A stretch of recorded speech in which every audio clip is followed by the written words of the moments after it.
और चलिए अब बात कर लेते हैं। दरअसल अंतर्राष्ट्रीय राजनीति में मिडिल ईस्ट की जो सियासत है वो चर्चा के केंद्र में बनी हुई है। दरअसल मिडिल ईस्ट में जारी जंग 33वें दिन में प्रवेश कर चुकी है। अमेरिका और ईरान के बीच हालिया घटनाक्रम ने पूरी दुनिया की नजरें अपनी ओर खींची है। अमेरिकी राष्ट्रपति डोनाल्ड ट्रंप के संकेतों के मुताबिक अमेरिका बहुत जल्द ईरान से अपनी सैन्य कार्रवाई समाप्त कर सकता है। ये प्रक्रिया सिर्फ 2 से 3 हफ्तों में पूरी हो सकती है, एक्सपर्ट्स ये कह रहे हैं और ये मान कर चल रहे हैं कि ईरान में हाल ही में सत्ता परिवर्तन हुआ है और नए नेतृत्व के साथ बातचीत अब ज्यादा तर्कसंगत और संतुलित दिखाई देती है। और यही कारण है, यही वजह है कि ईरान ने भी युद्ध खत्म करने और समझौते की पटरी पर लौटने की गुहार लगाने की तैयारी शुरू कर दी है। इसी संदर्भ में ईरानी राष्ट्रपति ने स्पष्ट किया कि वो लड़ाई खत्म करने के लिए तैयार हैं, लेकिन इसके लिए अमेरिका को भविष्य में ईरान पर किसी भी तरह के हमले से बचने की गारंटी देनी ही होगी। साथ ही तत्काल हमलों को रोकने का भी आग्रह किया गया है ताकि किसी अप्रत्याशित संकट की संभावना को रोका जा सके। इस नई परिस्थिति का असर न केवल मिडिल ईस्ट की स्थिरता पर पड़ेगा बल्कि वैश्विक ऊर्जा आपूर्ति, तेल की कीमतों और अंतर्राष्ट्रीय व्यापार पर भी इसका सीधा प्रभाव देखने को मिलेगा, जो मिल भी रहा है। विशेषज्ञों का साफ कहना है कि अगर दोनों देशों के बीच इस स्तर का समझौता होता है तो ये क्षेत्रीय शांति के लिए महत्वपूर्ण कदम साबित हो सकता है। तो वहीं अमेरिका की रणनीति पर भी नजरें हैं, क्योंकि ये स्पष्ट होना बेहद जरूरी है कि अमेरिका भविष्य में ईरान पर हमले नहीं करेगा और मौजूदा तनावपूर्ण परिस्थितियों में कोई अप्रत्याशित सैन्य कदम नहीं उठाएगा। संयुक्त राष्ट्र यानी यूएन और वैश्विक शक्तियां ये देख रही हैं कि क्या अमेरिका और ईरान के बीच स्थायी समझौता संभव है और इससे पूरे मिडिल ईस्ट में स्थिरता की कितनी स्थिति नजर आती है, क्या स्थिरता नजर आती है। ये सभी सवाल अब अगले हफ्तों में जवाब मिलने की स्थिति में हैं। उनकी स्थिति भी स्पष्ट हो जाएगी कि क्या वाकई में मिडिल ईस्ट में अब स्थिरता आने के संकेत इसके बाद से मिल रहे हैं क्या। तो देखिए, मिडिल ईस्ट में जारी युद्ध दरअसल अब क्या खत्म होगा, ये सवाल इसीलिए क्योंकि अमेरिकी राष्ट्रपति डोनाल्ड ट्रंप ने ये कहीं ना कहीं हालिया बयानों के जरिए संकेत दिए हैं और संकेत इस बात से लगाए जा रहे हैं कि उनका ये कहना है कि 2 से 3 हफ्तों में ये युद्ध जो है वो समाप्त हो जाएगा। ये जो सैन्य कार्रवाई एक दूसरे पर देशों की ओर से की जा रही है ये समाप्त हो जाएगी। लेकिन क्या वाकई में, क्योंकि ईरान में सत्ता परिवर्तन हो रहा है, अब सत्ता परिवर्तन जो अब नई सत्ता है, जो मौजूदा फिलहाल वहाँ पर सरकार है, वो भी बातचीत के पटरी पर आने के लिए तैयार है, ऐसे ही कहा जा रहा है। एक बड़ी जानकारी आप तक साझा करते हैं, इसी से जुड़ी हुई है। दरअसल ईरान से बातचीत पर अमेरिका का बयान भी सामने आया है। ईरान समझदार है तो समझौता कर लेगा, ये हेक्सेट ने कहा है। उनकी ओर से कहा गया है कि ट्रंप समझौते के लिए तैयार हैं, शर्तें बताई हैं, समझौता नहीं किया तो सख्त कार्रवाई होगी, ये भी एक अल्टीमेटम दे दिया है। तो देखिए, ये हेडसेट की तरफ से कहा गया है कि ट्रंप समझौते के लिए तैयार हैं, शर्तें तो बता दी हैं, लेकिन क्या उन कंडीशंस को पूरा ईरान की ओर से कर लिया जाएगा, और अगर कर लिया जाता है तो ठीक है, नहीं तो फिर ये कार्रवाई और आगे बढ़ेगी और सख्ती के साथ आक्रामक तरीके से ये जो कार्रवाई है वो की जाएगी। तो ईरान से बातचीत पर अमेरिका ने बयान दिया है कि ट्रंप समझौते के लिए तैयार हो चुके हैं, लेकिन हाँ, कंडीशंस रखी हैं, शर्तें रखी हैं। उन शर्तों को मानेगा अगर ईरान तो फिर बातचीत संभव है और फिर युद्ध समाप्ति संभव है, नहीं तो फिर बड़ी कार्रवाई होगी, सैन्य कार्रवाई होगी।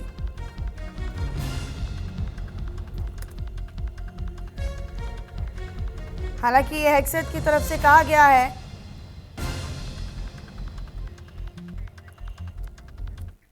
तो जंग खत्म होने का ऐलान हो चुका है। डोनाल्ड ट्रंप ने बड़ा बयान दे दिया, स्टेटमेंट दे दिया है। अमेरिका बहुत जल्द ईरान से बाहर निकल जाएगा, ये अमेरिका की तरफ से कहा जा रहा है, ट्रंप की तरफ से कहा जा रहा है। अमेरिकी सैन्य कार्रवाई 2 या 3 हफ्तों में ही खत्म हो सकती है। ईरान में सत्ता परिवर्तन हो चुका है, नए नेता ज्यादा तर्कसंगत हैं पुराने नेता के मुकाबले। ईरान कर रहा है समझौते की गुहार, ये ट्रंप का ऐलान है और ट्रंप का ऐलान भरोसा करेगा ईरान।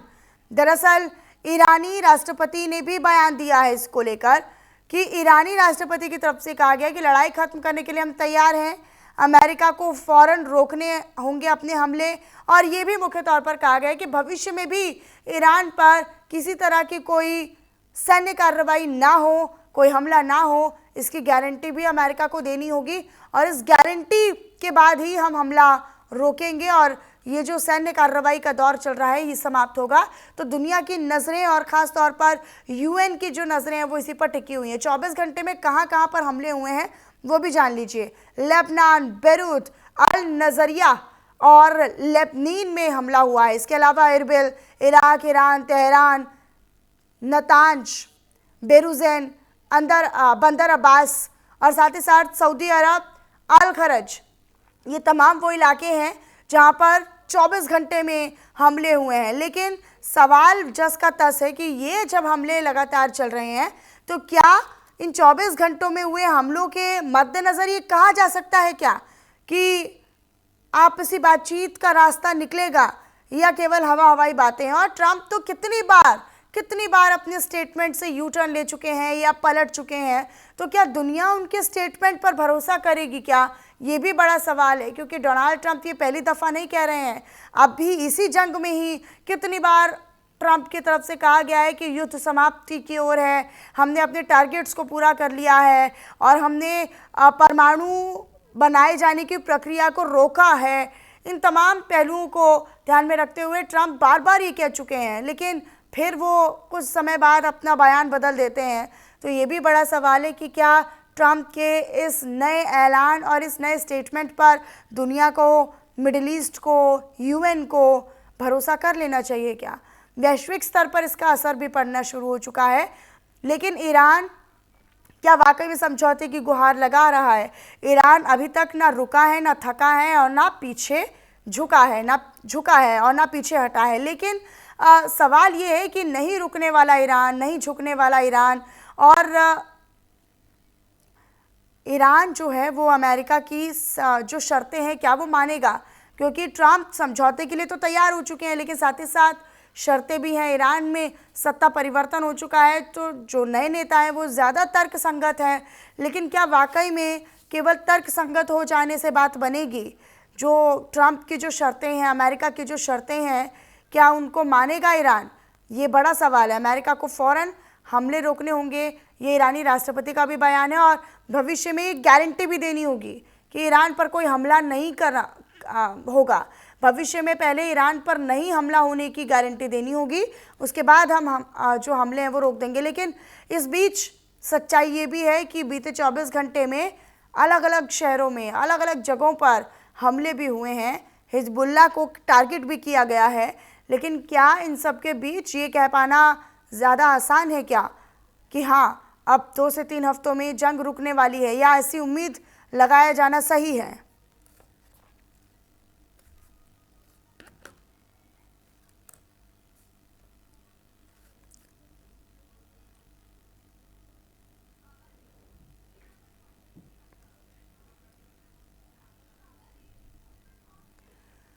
हालांकि ईरान की तरफ से ये कहा गया है कि अमेरिका को फ़ौरन हमले रोकने होंगे और भविष्य में कभी ईरान पर इस तरह से हमले नहीं हों, इसकी गारंटी दुनिया को देनी होगी, यूएन को देनी होगी, और वैश्विक पटल पर इस बात को मानना होगा, रखना होगा। हमारे साथ इसी पर चर्चा करने के लिए कुछ खास मेहमान जुड़ रहे हैं, आप सभी का तारुफ उनसे करवा देती हूँ। हमारे साथ colonel retired Sanjeev Malik ji defence expert के तौर पर जुड़ रहे हैं।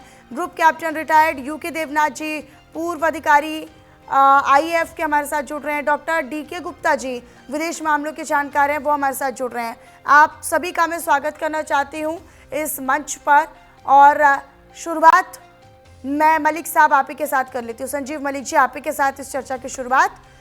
अब 33 दिन हो चुके हैं, 32वें दिन तक हमने देखा, आज भी हम यही देख रहे हैं कि अगले बीते 24 घंटे के अंदर अलग अलग शहरों में जो हमले हैं वो लगातार हुए हैं। लेकिन इन सब के बीच ट्रंप का ये ऐलान कि ईरान बातचीत के लिए मान गया है, अब 2 से 3 हफ्ते में युद्ध खत्म हो जाएगा, ईरान अब हमले नहीं करेगा, समझौता हो रहा है, नई सत्ता परिवर्तन हो रहा है, तो नया नेता जो है वो ज़्यादा तर्कसंगत है। लेकिन क्या सवाल ये भी है कि क्या दुनिया को ट्रंप के इस बयान पर भरोसा कर लेना चाहिए? बार बार कल्टी मारते हैं, बार बार यू टर्न लेते हैं ट्रंप। मनीषा, गुड आफ्टरनून और thank you for inviting me on your show. Manisha, जो ट्रंप साहब की जो वक्तव्य आ रहे हैं, ये बात सही है कि उनको फेस वैल्यू पर नहीं लिया जा सकता। ट्रंप साहब जो कह रहे हैं, हो सकता है वो किसी डिसेप्शन प्लान का हिस्सा हो, क्योंकि ट्रंप साहब जब पहले बातचीत की बात कर रहे थे, जब ऑपरेशन शुरू भी नहीं हुआ था, एक तरह से बात चल रही थी जिनेवा के अंदर, बहुत सारे बड़े बड़े वक्तव्य आ रहे थे, ट्रुथ सोशल पे उनकी बातें आ रही थी, लेकिन हुआ क्या? अचानक हमला हुआ। देखिए, मुझे नहीं लगता कि बगैर किसी कंक्रीट समझौते के वो इस चीज को विराम देंगे, क्योंकि उन्होंने इतना बड़ा जो स्टेप लिया है इंटरनेशनल लेवल पे ईरान के खिलाफ जाने का, ये अमेरिका के ऊपर दो तरफा प्रेशर है, दोनों तरफ से प्रेशर है। देखिए, प्रेशर, ये बात सही है कि देखिए हार्डशिप्स फील हो रही है all over the world. Prices जो ऑयल के हैं वो शूटिंग अप हो रहे हैं, महंगाई बढ़ रही है, अमेरिका के अंदर विरोध बहुत बढ़ रहे हैं। इसके साथ साथ पूरा लिटरली पूरा एशिया एक तरह से इस प्रेशर में है कि एनर्जी जो रिसोर्सेज उनके डे टू डे की रिक्वायरमेंट है, उन पर प्रेशर आता जा रहा है। इसी के साथ साथ जो खाड़ी के देश हैं, उन पर भी ये प्रेशर हो रहा है कि उनकी फैसिलिटीज को काफी, जो प्रोडक्शन फैसिलिटीज हैं ऑयल की, गैस की, उनको काफी डिस्ट्रॉय किया गया है। तो एज ए रिजल्ट जो अरब कंट्रीज हैं, गल्फ कंट्रीज हैं, जिसको हम जीसीसी कंट्रीज ब्रॉडली कह देते हैं, तो जीसीसी कंट्रीज की जो बैकबोन है, अर्थव्यवस्था, उनकी एनर्जी के जो रिसोर्सेज हैं, उन पर हिट हुआ है। ये बात सही है, लेकिन ये बात भी सही है कि खाड़ी के देश सऊदी अरब, कतर तो देखा जाए एक बड़ा मध्यस्थ होता था, कोई ईरान ने नहीं छोड़ा है बगैर अटैक के, और ये मैसेज देने की कोशिश की है कि मुझसे पंगा लोगे तो मैं किसी की भी एनर्जी सोर्स को सेफ नहीं रहने दूंगा और सबको बर्बाद करूंगा। तो एज ए रिजल्ट ये रिपल्स अच्छी खासी तेज हैं कि देखिए ऑपरेशन जिस हद तक आ चुका है, यहां तक इसको मिड वे में ना छोड़ा जाए। और ये खासकर सऊदी अरब और यूएई, ये सब कंट्रीज ऐसे हैं, क्योंकि यूएई की बहुत डेंट हुआ है, दुबई को, शारजा को, अबू धाबी को, इनकी जो एक सेफ हेवन की जो पोजीशन थी और एक reputation all over the world थी, दुनिया के सारे कारोबारी वहां जाकर अपनी रियल एस्टेट में इंटरेस्ट करने को इच्छुक थे, वहां पर ऑफिस खोल रहे थे, सारा का सारा कारोबार वहां से हो रहा था। तो वहां की इकोनॉमी में टूरिज्म के साथ साथ बिजनेस के रूप में बहुत बड़ा अहम योगदान था इन चीजों का। वो सब एक तरह से उनको धक्का लगा है, और इन सब के बावजूद उन्होंने दुबई पर, अबू धाबी पर खूब मन चाहे अटैक किए। इसके साथ साथ बहरीन, कोई कंट्री छोड़ा ही नहीं ईरान ने। मकसद ये है कि उन्होंने ये किया कि युद्ध को फैलाया जाए, जिसको हम आम भाषा में कह देते हैं ना कि रायता फैलाया जाए। और उसके तहत, हाँ जी, उसके तहत अमेरिका को मजबूर किया जाए। लेकिन आज अगर अमेरिका इस स्टेज पे बगैर किसी समझौते के निकल जाता है, तो मैं समझता हूं ये भी अपने आप में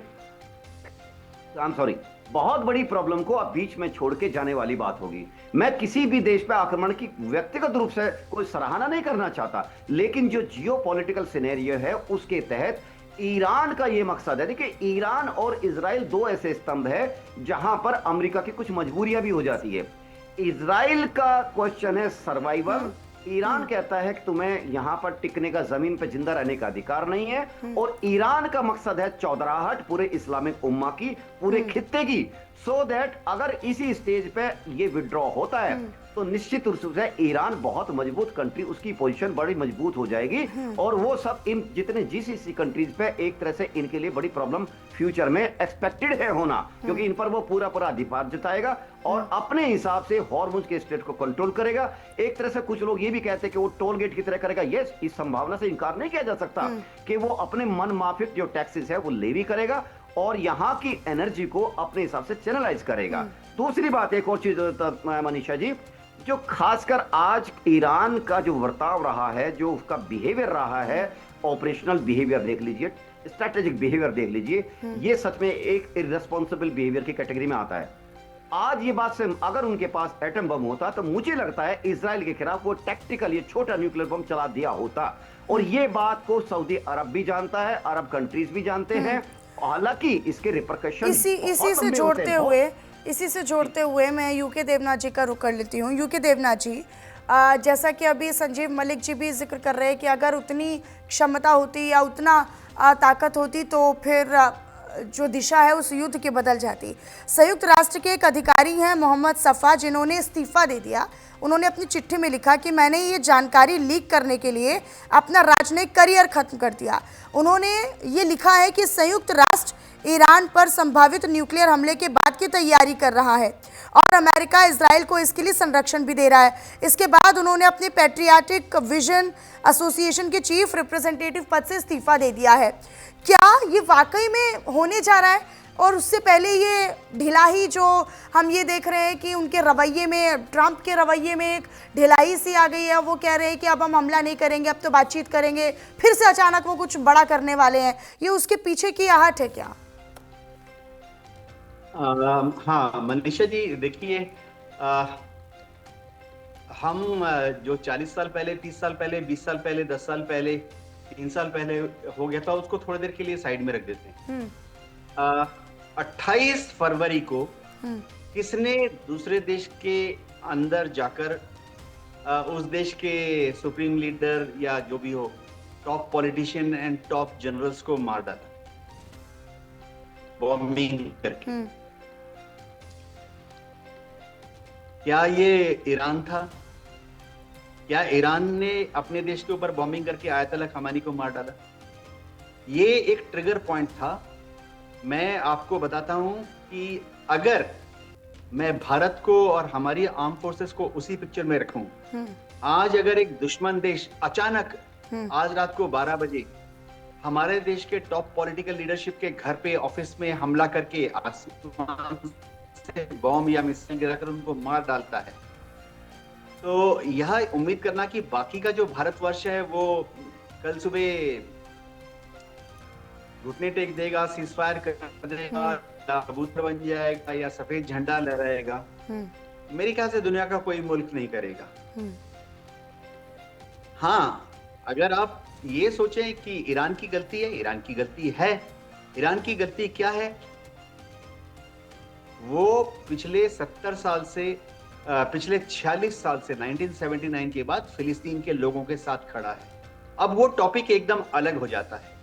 अब डोनाल्ड ट्रंप साहब ने कल जो बयान दिया कि वो स्ट्रेट ऑफ हार्मुज पर कंट्रोल करने का जो अपना इरादा है उसको बदल रहे हैं। देखिए, मैं ज्यादातर मिलिट्री साइड पे ही डिस्कशन को रखना चाहूंगा।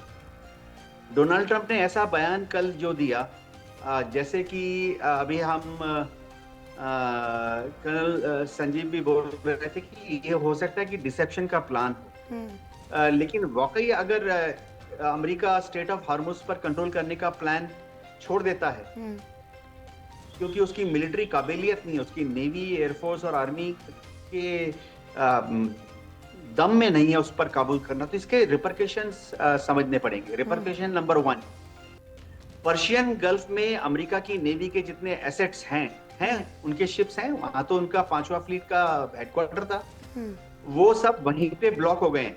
वो वहां से निकलकर अमेरिकन शिप्स जो हैं पर्शियन गल्फ, अमेरिकन नेवी के शिप्स की बात कर रहा हूँ, वो वहां से निकलकर ओमान की खाड़ी, अरब सागर, हिंद महासागर, अमेरिका नहीं जा पाएंगे। दूसरी चीज, दुनिया भर से अमेरिका ने अलग अलग तरह का वॉरशिप बुलाकर अरब सागर में जमा किया हुआ है, ओमान की खाड़ी के पास जमा किया हुआ है, जिसमें कि जैसे अभी हम देख सुनते हैं यूएसएस ट्रिपोली 2500 मैराइन कमांडोज के साथ तैयार है। ये लोग स्ट्रेट ऑफ हार्मुज को क्रॉस करके पर्शियन गल्फ नहीं जा पा रहे। उसका क्या मतलब है कि खड़ग आइलैंड पे जो हमला करना था इन मैरीन कमांडो ने, वो शायद नहीं हो सकेगा, क्योंकि यूएसएस ट्रिपोली तो ओमान की खाड़ी में ही खड़ा रहेगा, पर्शियन गल्फ नहीं पहुंचेगा। पर्शियन गल्फ नहीं पहुंचेगा तो खड़ग आइलैंड जो कि उससे 400 किलोमीटर उत्तर पश्चिम में है, उस पर हमला कैसे होगा? तीसरी सबसे बड़ी बात है कि खड़ग आइलैंड से जो ऑयल का एक्सपोर्ट होता था, अब से उसको सिर्फ और सिर्फ ईरान कंट्रोल करेगा। ईरान ने बोल दिया है टोल टैक्स लगा देगा। हाँ। जाहिर बात है लगाएगा, क्यों नहीं लगाएगा जब अमेरिका उसके ऊपर अब तक दावा करता है कि 34,000 बॉम्ब। मैं लौटूंगी आपके पास, लेकिन इसी बीच एक बड़ी जानकारी अपने दर्शकों तक हम साझा करते हैं, वो भी जरूरी है, क्योंकि हिजबुल्लाह का आईडीएफ के ठिकानों पर हमला, फिलिस्तीन के कब्जे वाले इलाके पर हमला हुआ है। ड्रोन और रॉकेट से भीषण अटैक की जानकारी मिल रही है, भीषण अटैक किया गया है।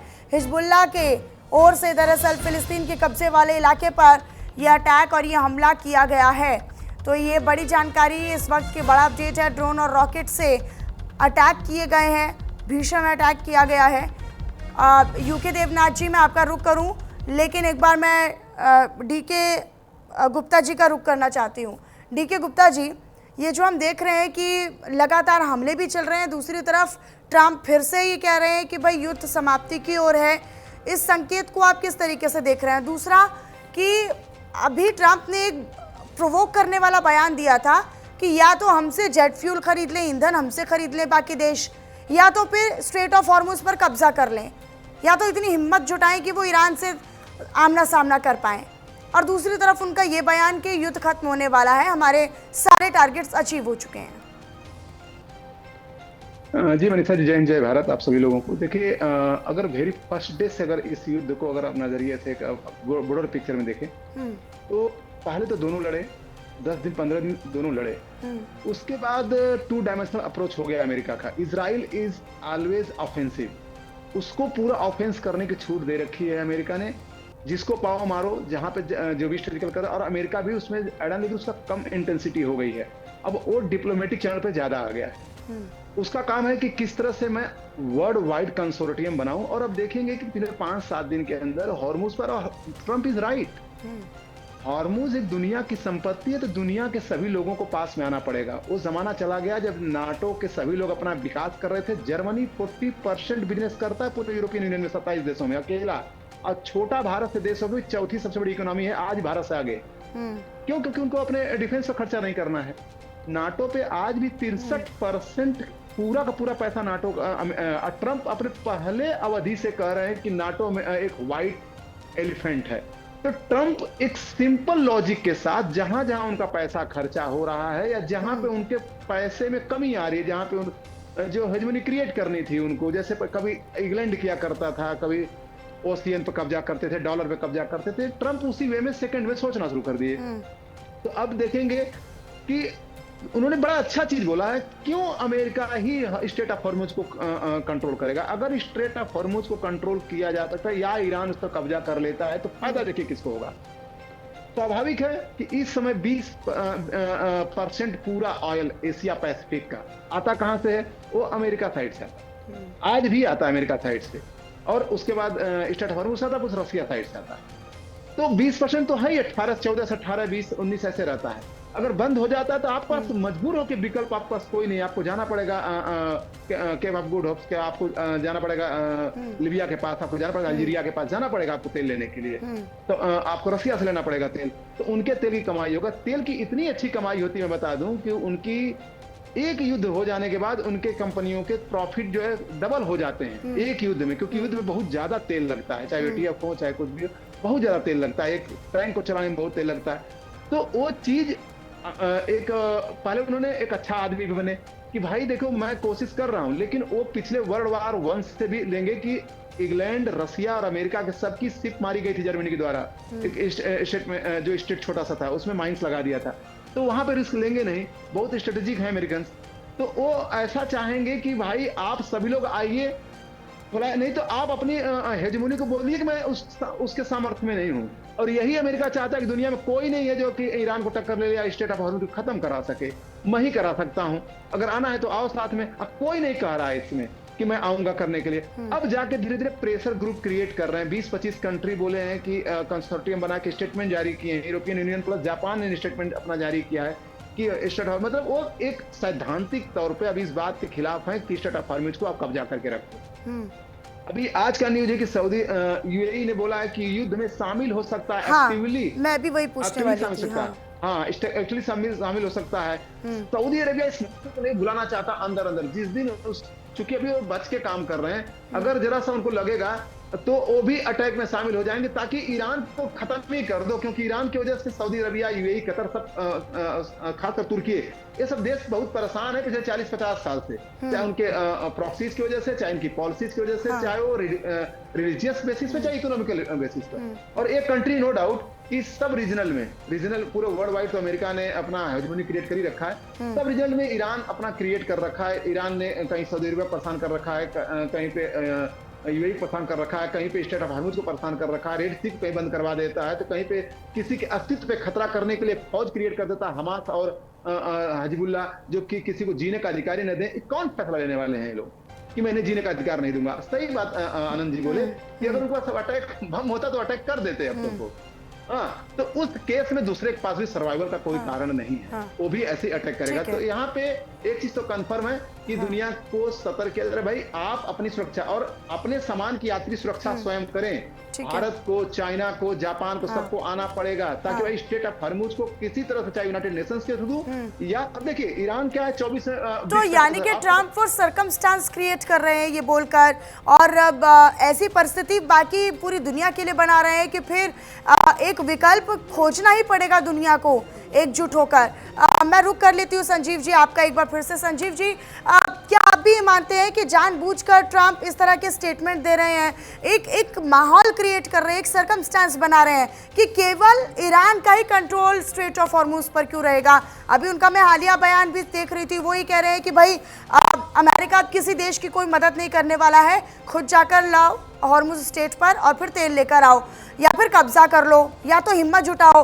तो यानी कि ये स्टेटमेंट एक माहौल क्रिएट कर रहे हैं, एक सर्कमस्टेंस ट्रम्प क्रिएट कर रहे हैं कि फिर ये एक जिस तरीके से एक स्टीरियोटाइप है कि स्ट्रेट ऑफ हॉर्मुज पर केवल ईरान का कंट्रोल होगा, तो ऐसा नहीं होगा।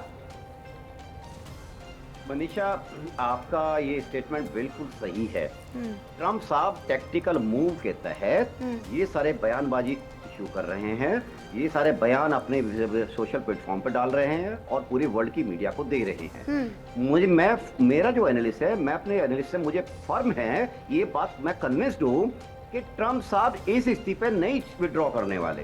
वो विड्रॉ करने की या ऐसे फीलर्स पूरे दुनिया में दे रहे हैं कि भाई आप लोग प्लीज ये ना समझे कि मैं इजराइल या अमेरिका लड़ रहे हैं तो आपका इंटरेस्ट आपके हैं। जापान से लेके इंडोनेशिया, मलेशिया, भारत, इंटरेस्ट तो सबके हैं। और ये भी बात गलत है कि एक हार्मोन ठीक है, वो नेचुरली एक ऐसा बॉटलनेक बना हुआ है, तो क्या आप उसको लेकर पूरी दुनिया को भूखा मारने की तैयारी करेंगे? ये बात तो एथिकली गलत है। ये बात तो लेते हुए अब ट्रम्प साहब ये चाहते हैं कि ट्रम्प साहब ने देखिए बीच में कहा था, जब वहां पे ईरान ने जो शिप और वेसल को रोकना शुरू किया था, तो ईरान ने सब लोगों से अपील की थी, इवन चाइना से भी अपील की थी कि आप आइए, इसमें चीज में दखल दीजिए और इसको चीज को फैसिलिटेट कीजिए। ट्रम्प साहब का तब भी ये कोशिश थी, शायद ये 3 हफ्ते पुरानी बात है, ट्रम्प साहब की तब भी ये उनकी कोशिश थी कि इसको वाइडर स्पेक्ट्रम में इन्वॉल्वमेंट किया जाए और ईरान पे प्रेशर डाला जाए। ये बात बिल्कुल सही है कि आज जो इजराइल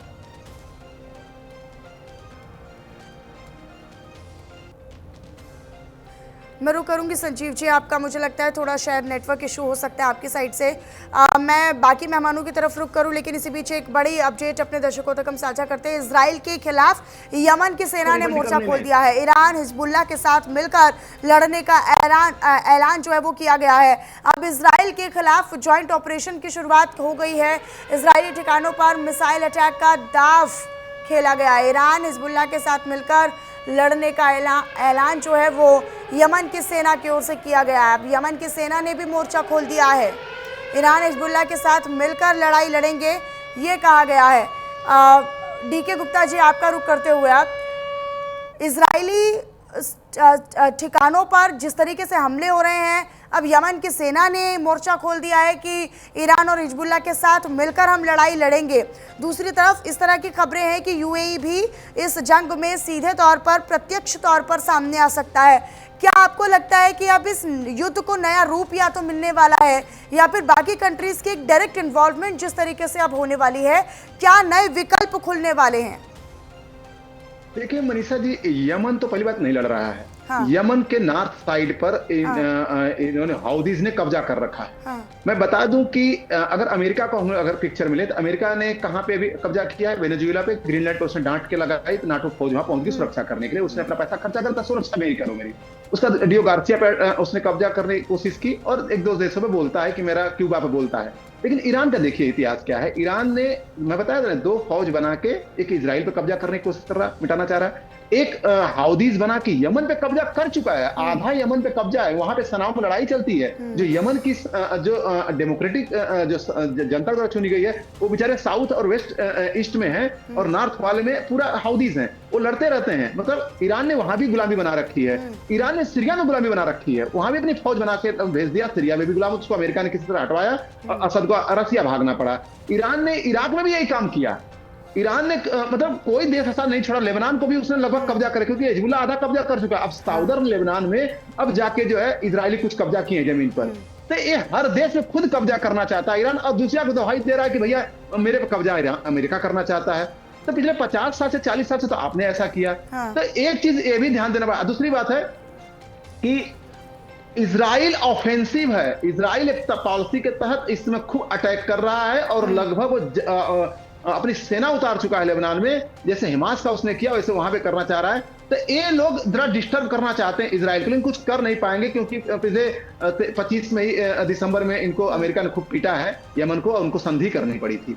तो कुछ कर नहीं पाएंगे, ठीक है 2-4-5 मिसाइलें छोड़ते रहेंगे, कुछ कर नहीं पाएंगे। लेकिन एक चीज बहुत डेवलपमेंट अच्छा जा रहा है इसमें, कि अमेरिका जो है बहुत ही अच्छी रणनीतिक मैं देख रहा हूँ गोलबंदी कर रहा है, और वो खार्ब को नहीं नुकसान नहीं करेगा, क्योंकि उसी पर तो उसकी नजर है। अगर उसको अटैक कर देगा, उसकी नजर है तो अटैक करेगा, तो करेगा क्या हो, तो उसमें नहीं करेगा। लेकिन जो अंदर बहुत देख रहा हूं, बहुत वीकनेस अमेरिका के अंदर आ गई है। अब 15 दिन के बाद पहली बार मसूद जो उनके राष्ट्रपति हैं, पहली बार कुछ स्टेटमेंट दिए हैं। उसके बाद अरागाची आजकल चुप हैं, वो लोकसभा उनके जो मजलिस के अध्यक्ष हैं वो अब बोल रहे हैं, मीडिएशन कर रहे हैं। तो कहीं ना कहीं आईआरजीसी कमजोर हुई है, और युद्ध के क्षेत्र में क्या होता है जब कोई उनके साथ खड़ा होने वाला लीडर, तो ये कमजोरी क्या बातचीत के रास्ते पर आना चाहेगी? क्योंकि अभी ट्रंप की तरफ से या हेक्सेट की तरफ से कहा गया स्टेटमेंट में कि जो नया नेता है ईरान का वो तो तर्क संगत है, वो बातचीत के लिए हम उससे तैयार हैं। मतलब क्या बातचीत के रास्ते को अपनाया जा सकता है? और आपको लगता है क्या कि वाकई में बातचीत हो सकती है? क्योंकि कुछ शर्तें भी है, तो ईरान को वो शर्तें भी माननी पड़ेंगी ट्रंप की। देखिए मनीषा जी, जहां तक मैं समझ पा रहा हूं, मैं कभी कभी मेरी बात हास्यास्पद हो गई है 1-2 बार। मैंने बोला था कि अमेरिका जो है कभी नहीं चाहता था युद्ध। अमेरिका पिछले मैं उसका, चूंकि मैं अमेरिकन स्टडी पे अभी मेरी बुक भी लॉन्च हुई, तो मैं अमेरिका का पूरा इतिहास देख रहा हूँ। 12 से 15 साल से अमेरिका युद्ध क्षेत्रों से हट रहा, लेकिन यहाँ पे अमेरिका को आना पड़ा। उसने 5 राउंड की बात पहले की, जब इजराइल पर ने 12 दिन का अटैक किया था। 3 राउंड की बात यहाँ पे हुई। और मैं बता दूं कि युद्ध क्षेत्र में इतने कट्टर दुश्मन है इजराइल, अमेरिका और ईरान, कि आज भी संधि पत्र पे साइन हो जाएगा। कल अगर कोई उनका दुश्मन अगर वहां पे ईरान में अगर खुले में घूमता हुआ, मार देंगे अटैक, फिर से 2-4 दिन चलेगा। इतना कट्टर दुश्मनी है। तो अमेरिका जो है युद्ध जो है नहीं चाहता था। अमेरिका चाहता था कि यही चीज रेजिम चेंज हो जाए, बात पे हो जाए, खोमेनी परिवार वहां से हटे। अब खोमेनी परिवार में दूसरा बेटा जो बना है, पिछले 15-20 दिन से कभी एक्टिव रोल नहीं देखेंगे। वो कोमा में है, क्या है, शायद वो नियंत्रित करने की कंडीशन में नहीं। तो और लोग चाहते हैं कि मजे मलाई मैं खाऊं, तो अब वो अमेरिका से बात करेंगे। और उस केस में जहां सुर नर मुनि सबकी ये रीति बिन स्वार्थ होए नहीं प्रीति, जहां स्वार्थ मिलेगा वहां आईआरजीसी भी टूटेगी। उनके कुछ लीडर भी बोलेंगे कि हमको भी तो मंत्री बन के रहना है, क्योंकि अगर ईरान अमेरिका कब्जा कर लेता है किसी भी तरह से पॉलिटिकल या, तो आईआरजीसी का खात्मा कर देगा वो। तो आईआरजीसी के लोग चाहते हैं, अपना फ्यूचर प्लान भी देख रहे हैं कि चलो ठीक है, उस बात में हम भी शामिल। तो उनके भी कुछ सैनिक जो होंगे सोचते होंगे ठीक है बातचीत चल रही है, तो हम एक ऐसी पोजीशन पर जहां तक हमारा भी कुछ स्टे रहे। तो मुझे लग रहा है कि 2-4-5 दिन या 2 हफ्ते के अंदर कहीं ना कहीं टॉक्स हो जाएंगी, और कहीं ना कहीं युद्ध में शिथिलता आएगी, क्योंकि उनके रेजिम चेंज हो चुका है। जैसा ट्रंप करे, मुझे भी ऐसा लग रहा है कि रेजिम लगभग चेंज हो चुका है। और साथ उनके सारे स्ट्रक्चर को कहीं ना कहीं ऐसा चोट पहुंचाएगी कि 15-20 साल तक शायद ईरान नहीं संभल पाएगा, उस कंडीशन में संभल पाएगा कि ऑफेंसिव हो सके। और देख रहे हैं कि आज भी हुआ है, चौथा अटैक हुआ है 12 दिन के अंदर परमाणु ठिकाने पर। तो बात तो हरमुज की हो रही है, लेकिन ठिकाने परमाणु पे अटैक बार बार किए जा रहे हैं। तो ये सारी चीजें मुझे लग रहा है कि पॉजिटिव इंडिकेशन है कि युद्ध भी थम सकता है, और इजराइल अपना उसी कूलिंग पीरियड में अटैक कर करके जो भी इनके हैं उनको जो खत्म भी कर रहा है। जी ठीक है, मैं संजीव जी आपका रुख कर लेती हूँ, उसके बाद मैं यूके देवनाथ जी आपके पास आऊँगी। संजीव जी, क्योंकि खार्क आइलैंड पर पूरी तरीके से कब्जा करने की तैयारी ट्रंप की ओर से अमेरिका की तरफ से की जा चुकी है। अभी मैं एक रिपोर्ट पढ़ रही हूँ, उसमें लिखा है कि 3500 कमांडो मिडिल ईस्ट पहुँच चुके हैं, बाकी रास्ते में है। अमेरिकी ग्राउंड अटैक का भी पूरा प्लान तैयार है, हालांकि उतना ईजी अमेरिका के लिए नहीं होने वाला है। ईरान भी अल्टीमेटम दे रहा है कि अगर आपने ग्राउंड ऑपरेशन शुरू किया तो फिर ये युद्ध अब समाप्ति की आप बात कह रहे हैं, फिर आप कहेंगे कि ये युद्ध और लंबा चल जाएगा? मनीषा जी, ये बात सही है। अमेरिका ये गलती कभी नहीं करेगा कि लार्ज संख्या में अपने वो सोल्जर्स को ग्राउंड पर उतारे, क्योंकि वो एक देखा जाए माउंटेनस वारफेयर के ज्यादा अनुकूल है बजाय इसके डेजर्ट वारफेयर के। चलिए मैं ऑपरेशन सेट के बात करता हूँ। क्या होता है कि जब आप बात को जियो पॉलिटिकल लेवल पर समझने की कोशिश करते हैं तो ऑब्जेक्टिव ज्यादा समझ में आते हैं और उन ऑब्जेक्टिव से ज्यादा क्लैरिटी मिलती है कि इसकी डायरेक्शन क्या होने वाली है, क्योंकि युद्ध ऑपरेशन एकमात्र एक टूल होता है अपने ऑब्जेक्टिव को गेन करने का, दूसरे आदमी को दबाने का या दूसरे कंट्री को टॉकिंग टर्म्स पे लाने का। अभी ये देखिए कि ये युद्ध आज जो जिस स्टेज पे खड़े हैं और जो खार्ग आइलैंड की बात है, अमेरिका इसको नष्ट नहीं करना चाहता है, कोई नहीं करना चाहेगा, अमेरिका क्या इजराइल भी नहीं करना चाहेगा, क्योंकि खार्ग आइलैंड के पास से जो उनका एक ट्रांजिट सप्लाई पॉइंट ऑलमोस्ट बताते हैं 90% की वहां से ट्रांजिट होता है, वहां से उनका रिसोर्सेज, उसको वो कंट्रोल जरूर करना चाहेंगे। कंट्रोल इन द सेंस कि हो सकता है थोड़े दिन तक की घेराबंदी हो और जो उसके जो पैरा ट्रूपर्स हैं या पैरा कमांडोज हैं या स्पेशल फोर्सेस है वो ग्राउंड पे ऐसे नहीं आने। जितना मैं समझता हूं वो वेंटेज पॉइंट को कंट्रोल करके, आज भी भले ट्रम्प साहब कह के हॉर्मोज मेरे नहीं, झगड़ा तो सारा प्रेशर तो हॉर्मोज के कारण बिल्डअप हो रहा है ऑपरेशन के अंदर, तो हॉर्मोज को वो कैसे नहीं खोलेंगे। मुझे लगता है कि ये टैक्टिकल बातचीत है जिसको वो ध्यान हटाकर, ऑपरेशन तो अभी भी चलेगा मुझे अनलेस ईरान बातचीत पे सहमत हो जाए। और जैसे कि गुप्ता जी बोले थे, मैं उनकी बात से पूरी तरह सहमत करता हूं कि आज सहमति बनने के बावजूद भी, ब्लैक एंड व्हाइट में साइन होने के बावजूद भी, ट्रस्ट का जो डेफिसिट है वो हमेशा रहेगा जब तक कि वहां की जो रिजीम के अंदर जो पॉलिसी चेंज नहीं आती। मनीषा जी, ये रिजीम चेंज का मतलब वहां के व्यक्तियों से नहीं है। यस, व्यक्तियों से इसलिए क्लोजली लिंक हो जाता है कि पॉलिसी वो व्यक्ति, जैसे खामेनेई साहब है, वो हेलबेंट थे कि मेरी पॉलिसी यही रहेंगी, तो इन्होंने डिसाइड किया कि जब तक इस लेयर को खत्म नहीं किया जाएगा, तो चूंकि ये लोग उस पर रिलीजियस लीडर वहां पे सुप्रीम होता है और वहां पे प्रेसिडेंट वगैरह बाद में आते हैं। रही बात IRGC की, देखिए IRGC किसी भी देश की, देवनाथ साहब बोल रहे थे ना कि हम पर कोई अटैक हो जाएगा, बिल्कुल बात सही है।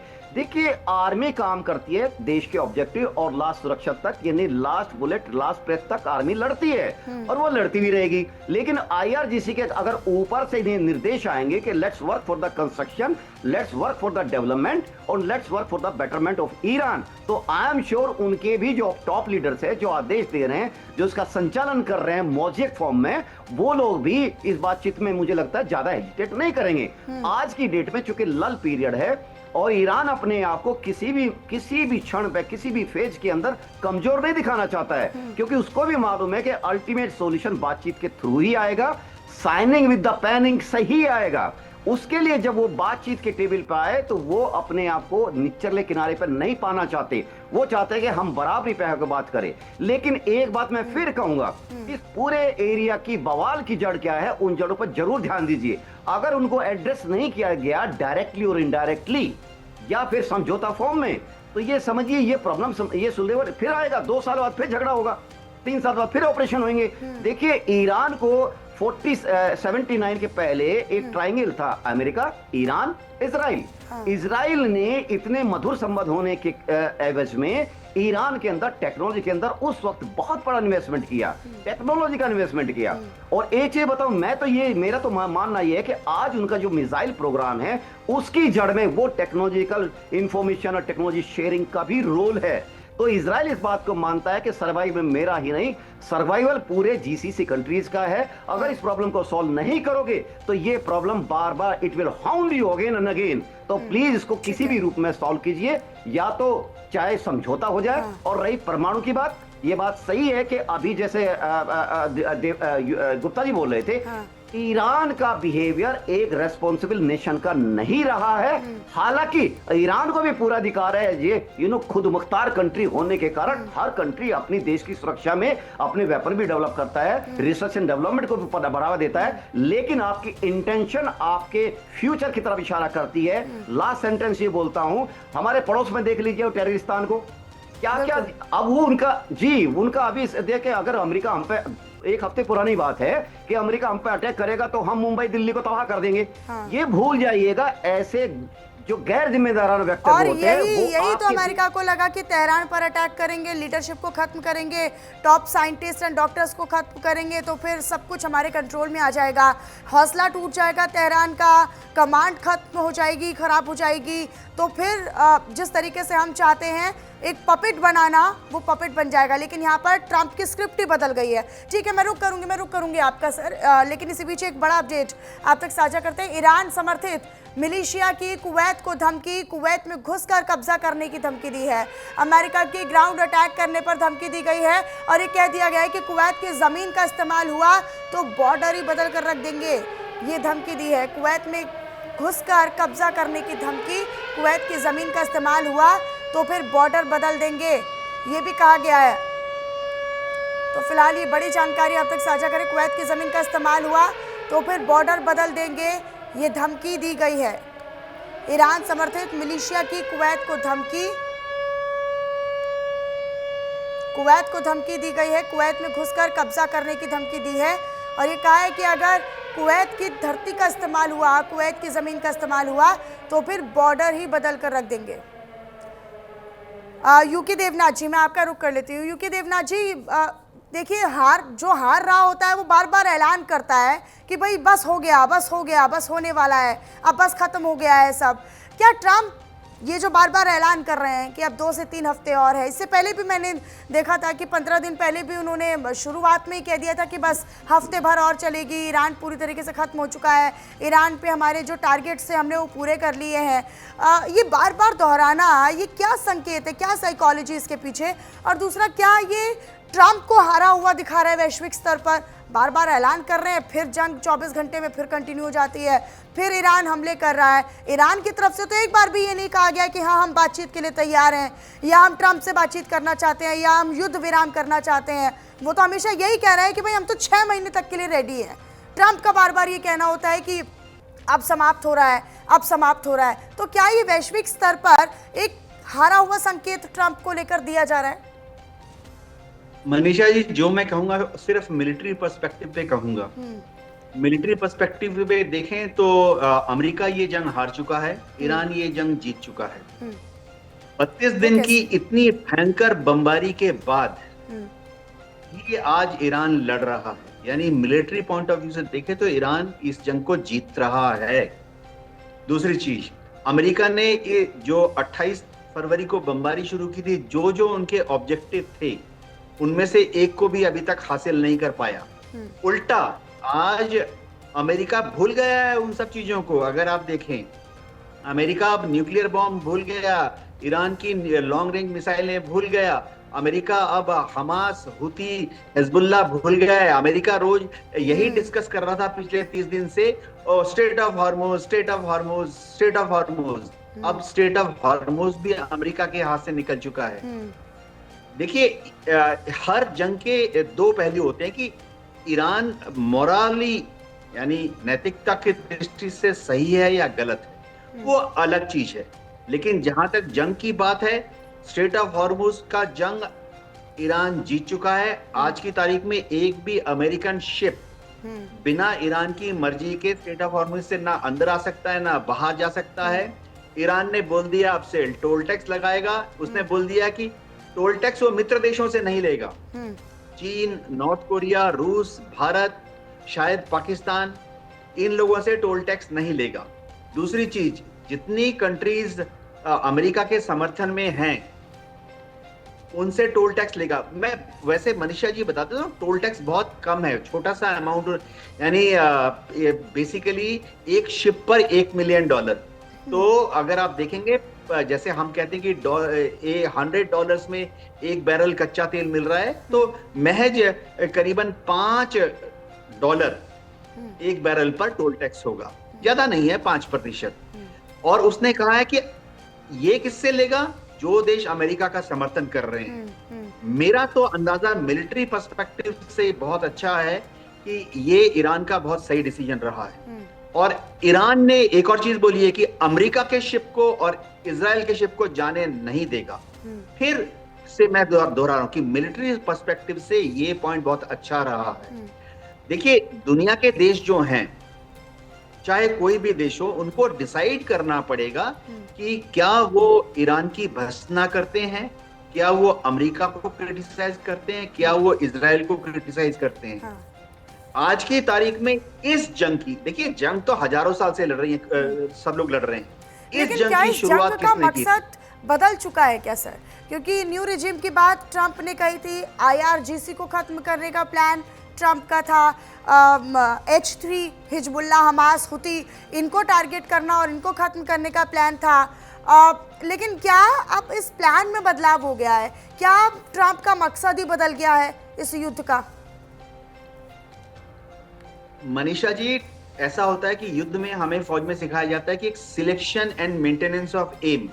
अमेरिका बार बार अपना एम बदल रहा है, जबकि सर मैं इस प्रिंसिपल पर ऑफ वॉर आपसे में जवाब बहुत लूंगी क्लियर है। पूरा, मैं आपकी बात पूरी सुनूंगी, लेकिन इसी बीच दर्शकों को एक अहम जानकारी साझा कर देते हैं। प्रधानमंत्री नरेंद्र मोदी ने दरअसल CCS की बैठक बुलाई है। PM मोदी शाम 7 बजे CCS की फिर से बैठक करने वाले हैं। CCS की बैठक में शामिल होंगे कई मंत्री। पश्चिम एशिया संकट और संघर्ष पर बैठक में समीक्षा होगी। 22 मार्च को CCS की पिछली बैठक हुई थी और एक बार फिर से ये CCS की बैठक होने वाली है, जिसमें तमाम मंत्रियों को बुला लिया गया है। शाम 7 बजे ये बैठक जो है वो PM मोदी की अध्यक्षता में होगी। यूके देवनाथ जी। देखिए मनीषा जी, अमेरिका का जो युद्ध का जो एम था, लक्ष्य था, कोई भी हासिल नहीं कर पाया। और तो और एक लक्ष्य जो अभी बता रहा है, वो बता रहा था पिछले 7 दिन से, straight of Hormuz, straight of Hormuz. भाई स्ट्रेट ऑफ हॉर्मुज तो 28 फरवरी तक खुली हुई थी। 28 फरवरी तक तो ईरान दुनिया के किसी भी दूसरे इनोसेंट कंट्री की प्रताड़ना नहीं कर रहा था। अब सब लोग छलांग मार रहे हैं कि ईरान दोषी है, ईरान कैसे कंट्रोल कर सकता है, ईरान तो विलेन है, ईरान तो दुष्ट है। अरे भाई 28 फरवरी तक तो ईरान ने स्ट्रेट ऑफ हॉर्मुज को खोला ही रखा था। किसने बाध्य किया? जब बॉम्बिंग होने लगी, ईरान तो 6 महीने से, 3 महीने से, 1 महीने पहले से बोल रहा था कि बमबारी चालू हुई, तब उसके बाद वो स्ट्रेट ऑफ हॉर्मुज को बंद करेगा। और मेरे ख्याल से मिलिट्री पॉइंट ऑफ व्यू से मैं ईरान को 10 में से 10 नंबर देता हूँ। वो अपने प्लान में सक्सेसफुल हो गए हैं। आज की तारीख में दुनिया के सारे देश जो हैं, अमेरिका को क्रिटिसाइज करना चाहिए। जापान को ये नहीं सोचना चाहिए कि स्ट्रेट ऑफ हॉर्मुज ईरान ने बंद किया है।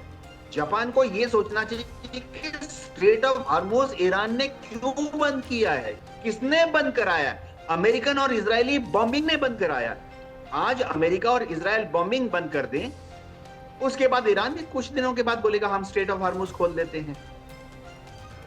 देखिए ये समझना पड़ेगा, अभी ईरान कितनी मिसाइलें छोड़ रहा है हर रोज इजरायल की तरफ। मैं बताता हूं आपको, 20 में से 15 को तो इजरायल शूट डाउन कर देता है। टारगेट पे कितनी गिरती है? 5। इसके मुकाबले हर रोज ईरान पर कितने बॉम्ब गिर रहे हैं? 2000। तो ईरान के ऊपर 2000 बॉम्ब गिर रहे हैं। दुनिया में सब लोग कह रहे हैं ईरान विलेन है, और इजरायल के ऊपर रोज 5 मिसाइलें गिर रही हैं। तो दुनिया को आंसू आ रहे हैं इजरायल के समर्थन में।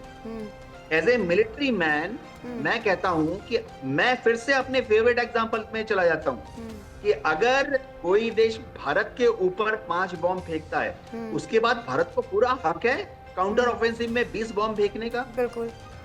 बात यह कि शुरुआत में किसने सबसे पहले किसी भी न्यूक्लियर पावर प्लांट पर बॉम्बिंग शुरू की? ठीक है, डीके गुप्ता जी, ईरान तो वैसे भी दशकों से अमेरिका के दबाव में जी रहा है, अमेरिकी प्रतिबंधों के तले गुजर बसर कर रहा है। तो कहीं यही तो वजह नहीं कि 40 साल तक तो ये सजा भुगत ही रहा है ईरान।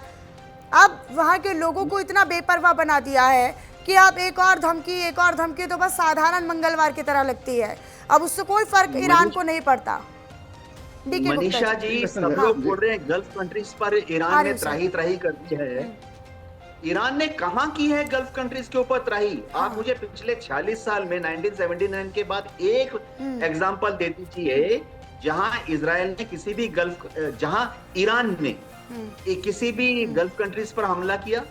28 फरवरी के पहले ये जो पहले खोमेनी और खामेनी की सरकार अभी है, इन्होंने क्या पिछले 40 साल में कभी भी एक भी गल्फ कंट्री के ऊपर हमला किया? नहीं किया। और 28 फरवरी के बाद जो हमले हो रहे हैं, ये हमले कैसे हो रहे हैं बता रहा हूँ।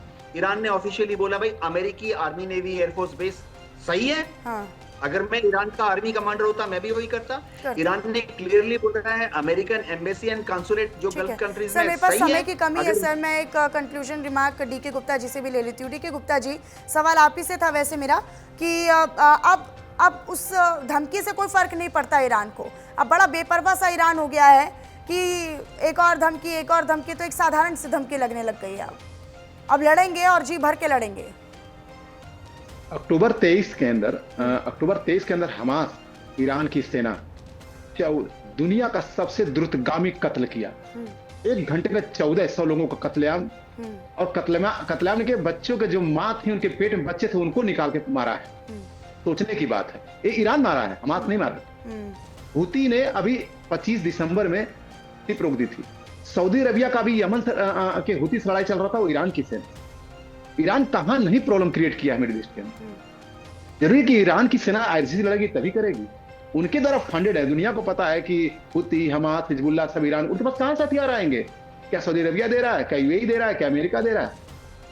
इन्होंने कौन सा ऐसा जगह छोड़ा है मिडिल ईस्ट के अंदर जहां पे इन्होंने अटैक नहीं करवाए हैं और लोगों को परेशान नहीं किया है? और वहीं पे अडॉप्टिव नेचर लेके पूरा दुनिया, मिडिल ईस्ट की कंट्री जो है आज दुनिया के नंबर 1 विकसित देशों में से जा रही है, सऊदी अरबिया वगैरह। और इन्होंने अपना रास्ता क्या चुना? रेडिकलिज्म का।